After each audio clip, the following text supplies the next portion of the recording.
जय गुर्जर समाज की, जय सम्राट मिहिर भोज की।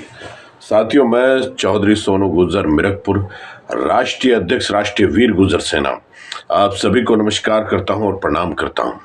साथियों, मेरी वीडियो आपके बीच आती रहती है और आप बड़े उससे सुनते हैं, मुझे बड़ा अच्छा लगता है। इसीलिए मैं आपके समाज की किसी न किसी बात को लेकर आपके बीच लाइव या वीडियो बनाता रहता हूं। तो साथियों, आज भी मैं, जैसा कि चुनाव चल रहा है, कुछ टिकट घोषित हो चुके हैं।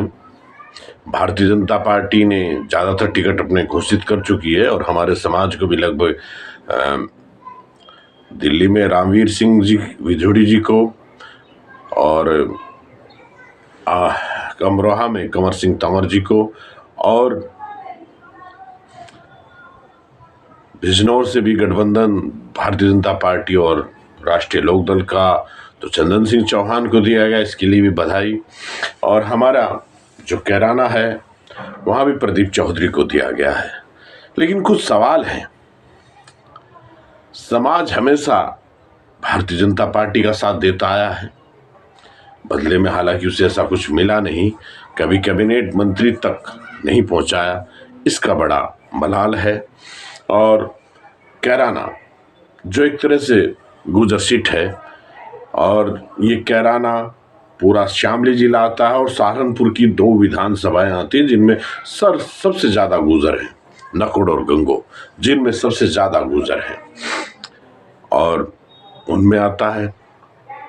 लेकिन ये कुछ सवाल मेरे ही दिल में नहीं, गुर्जर समाज के हर दिल में होंगे, गुर्जर समाज के हर युवा के दिल में होगी। क्योंकि बात ये वो है, जब मई के महीने में सहारनपुर के अंदर गुर्जर गौरव यात्रा थी, जब गुर्जर समाज का मान सम्मान दांव पर लगा हुआ था, और सही अर्थों में कहूं तो उस दिन द्रौपदी के चीर हरण की तरह गुर्जर समाज बीच चौराहे पर खड़ा हुआ था। लेकिन अफसोस, उस समय कोई कर्षण दिखाई समाज को नहीं दिया जो आकर द्रौपदी के चीर को बढ़ा सकता था और गुर्जरों के मान सम्मान को भी बढ़ा सकता था। लेकिन तब जो हमारे जिले के नेता थे, सत्ता पक्ष के, मैं बेखौफ बात कहता हूं, हमारे सत्ता के नेता थे, चाहे वो कैराना से हमारे प्रदीप चौधरी जी हों, नकुड़ से मुकेश चौधरी हों और गंगो से किरत चौधरी हों, तीनों ही भीष्म द्रोणाचार्य की तरह एकदम खामोश हो गए।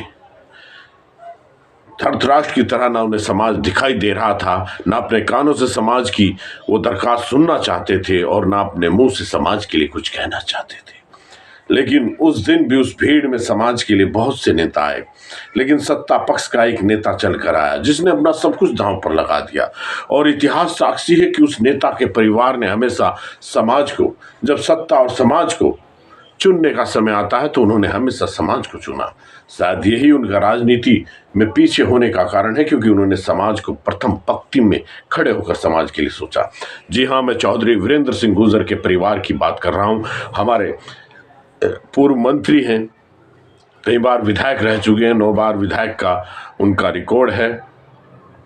चौधरी वीरेंद्र सिंह गुर्जर दिशाला शामली वाले, जिन्होंने हमेशा समाज के लिए कुछ ना कुछ करके दिखाया है।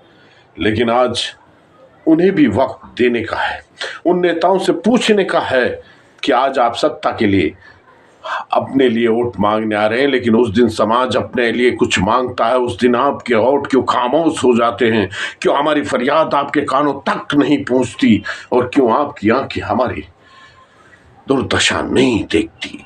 ये सवाल पूछने का समय है मेरे गुर्जर शेरों, मेरे गुर्जर वीर योद्धाओं। सोनू गुर्जर हमेशा ऐसे सवालों का जवाब देना जानता है और ऐसे सवाल करता भी है। मुझे सत्ता की कभी लालसा नहीं रही। मुझे 8 साल से मैं समाज के लिए कार्य कर रहा हूँ और समाज के लिए कार्य करता रहूँगा। मेरी कोई मंशा नहीं है, मुझे राजनीतिक लालसा नहीं है, मुझे किसी पद की चाहत है न सत्ता की चाहत है। मेरी चाहत है तो मेरा समाज भी आगे बढ़े। जिस तरह और समाज अपनी दावेदारी करके सत्ता का सुख भोग रहे हैं, वहाँ हमारे गुर्जर समाज का भी नाम हो। अगर मैं ये सोचता हूँ तो क्या बुरा सोचता हूँ। और लोग मुझे, तो मैं एक बात हमेशा बताता हूं और मैं हमेशा कहता हूं कि मैं ना किसी पार्टी का समर्थक हूं ना किसी पार्टी का विरोधी हूं। मेरी निष्ठा, मेरा सब कुछ मेरा समाज है, तो मैं अपने समाज की बात करता हूं। तो कैराना विधानसभा पर वोट देने वाले गुर्जर समाज, इस बार सोच समझ कर तुम्हें वोट देना होगा। तुम्हारा वोट गुर्जर समाज के इतिहास के साथ साथ उसके वर्तमान और भविष्य को लेकर होना चाहिए, वरना इसी तरह बहते रहोगे। तो मेरा आप सबसे निवेदन है, बारंबार निवेदन है कि आप अपने लिए और अपने समाज के लिए कुछ करना सीखो। तो मेरा आप सबसे निवेदन है कि अपने लिए वोट करो। जय हिंद, जय गुर्जर समाज।